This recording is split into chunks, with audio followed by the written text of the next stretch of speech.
അങ്ങനെ നമ്മളെ പുതിയ ബ്രാൻഡിൻ്റെ വൈൻ സ്പൈസസ് എന്ന് പറഞ്ഞ ബ്രാൻഡിൻ്റെ പാക്കിങ്ങിൻ്റെ പരിപാടി, പിന്നെ അതുപോലെ തന്നെ ഈ ട്രേഡ് മാർക്കിൻ്റെ അതെല്ലാം കഴിഞ്ഞു.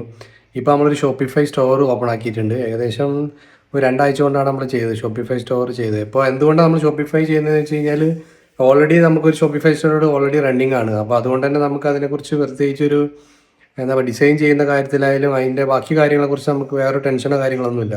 കാരണം ഓൾറെഡി നമ്മൾക്കത് ചെയ്യാം. അത് പിന്നെ ഓൾറെഡി ഉണ്ടല്ലോ, പിന്നെ നമുക്ക് വേറൊരു കുക്കമോസോ അല്ലെങ്കിൽ ഒരു കസ്റ്റം വെബ്സൈറ്റിലേക്കൊന്നും പോയില്ല, ഡയറക്റ്റ് ഇത് തന്നെ ചെയ്തു. ഇതാകുമ്പോൾ സംഭവം ഈ ഉപയോഗിക്കുന്നവർക്കറിയാം ഷോപ്പിഫൈ ഭയങ്കര ഈസിയാണ്. പിന്നെ കുറേ ആൾക്കാർ പറയാറുണ്ട് 20 രൂപയ്ക്ക് വെബ്സൈറ്റ് കൊടുക്കാമെന്നൊക്കെ പറഞ്ഞിട്ട് നിങ്ങൾ ഇൻസ്റ്റാഗ്രാമിലൊക്കെ കണ്ടിട്ടുണ്ട്. അതൊക്കെ വെറുതെ പറയുന്നതാണ്. ആദ്യത്തെ ഒരു 3 മാസം മാത്രമേ ഉള്ളൂ നമുക്ക് അക്കൗണ്ട് തുടങ്ങുമ്പോൾ. ഒരു 3 മാസമാണ് ഷോപ്പിഫൈയിൽ ഒരു 20 രൂപയുടെ കേസ് കിട്ടും. അത് കഴിഞ്ഞാൽ പിന്നെ നമുക്ക് ഏകദേശം ബേസിക് പ്ലാൻ മന്ത്ലി എടുക്കുമ്പോൾ 2500 രൂപേൻ്റെ അടുത്ത് വരും. ഇയർലി അടയ്ക്കുമ്പോൾ ഏകദേശം ഒരു 18,000 രൂപ അങ്ങനെ ചിലവ് വരുന്നുണ്ട്. അപ്പോൾ നമ്മൾ പറയുന്നത്ര ഇത് ഷോപ്പിഫൈ അത്ര എന്താ പറയുക, നയിച്ചുകൊണ്ടൊക്കെ കൊണ്ടുപോകാൻ കുറച്ച് സംഭവം അടിപൊളിയാണ്. പക്ഷെ അത് നമുക്ക് സെയിൽസ് ഇല്ലെങ്കിൽ ഷോപ്പിഫൈ ഒരിക്കലും മുതലാവാത്തൊരു കേസാണ്. കാര്യം ഈ ഷോപ്പിഫൈ സ്റ്റോർ മാത്രം എടുത്തുകൊണ്ട് കാര്യമില്ല. ഇതിന് എല്ലാത്തിനും നന്നായിട്ട് വർക്ക് ചെയ്യണമെങ്കിൽ തൊട്ടതിനും പിടിച്ചതിനൊക്കെ ഒരുപാട് ആപ്പുകൾ നമ്മൾ ചെയ്യണം. അതിനകത്ത് ഫ്രീ ആയിട്ടുള്ള ആപ്പുകൾ വളരെ കുറവാണ്, എല്ലാം തന്നെ പെയ്ഡ് ആയിട്ടുള്ള ആപ്പുകളാണ്. അപ്പോൾ ഇത് കുറച്ച് ആപ്പെങ്കിലും ഉപയോഗിക്കാണ്ട് നമുക്ക് എന്ത് ചെയ്യാൻ പറ്റില്ല, നല്ലൊരു എക്സ്പീരിയൻസ് കസ്റ്റമർക്ക് കൊടുക്കാനും പറ്റില്ല. പക്ഷേ എന്ന് പറഞ്ഞാലും എന്തൊക്കെ പറഞ്ഞാലും ഷോപ്പിഫൈൻ്റെ അത്ര അടിപൊളി സാധനം വേറെ ഒന്നുമില്ല എന്നുള്ളതാണ് സത്യം.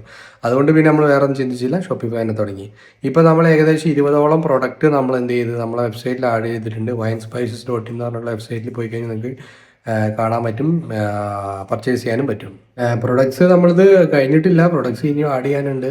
ഈ പറഞ്ഞ പോലെ സെറ്റായിട്ട് നമ്മൾ പുതിയതായിട്ട് തുടങ്ങുന്നതല്ല, അപ്പോൾ പാക്കേജിൻ്റെ കാര്യങ്ങളൊക്കെ ആയിട്ട് സെറ്റായിട്ട് വരണം. അപ്പോൾ അതുകൊണ്ടാണ് ഇപ്പോൾ തൽക്കാലം 20 വെച്ചിട്ട് നമ്മൾ എന്ത് ചെയ്ത് തുടങ്ങിയിട്ടുള്ളത്. മെയിനായിട്ട് ഈ ഏലക്കായ, കാപ്പിപ്പൊടി, കുരുമുളക്, അങ്ങനത്തെ സാധനങ്ങളെല്ലാം തന്നെ ഇപ്പോൾ ഓൺലൈനായിട്ട് നമുക്ക് ഈ പറഞ്ഞ പോലെ ഷോപ്പിഫൈ സ്റ്റോറിൽ നിങ്ങൾക്ക് വാങ്ങിക്കാനായിട്ട് പറ്റും. അപ്പോൾ ഒന്ന് ചെക്ക് ചെയ്ത് നോക്കുക. ലിങ്കിനൊന്നും ആവശ്യമില്ല. winespices.in എന്ന് പറഞ്ഞിട്ട് വെബ്സൈറ്റിൽ കയറി കഴിഞ്ഞാൽ നമുക്ക് നോക്കാനായിട്ട് പറ്റും. അപ്പോൾ നമുക്ക് അടുത്ത വീഡിയോയിൽ അടുത്ത അപ്ഡേറ്റ്സ് പറയാം.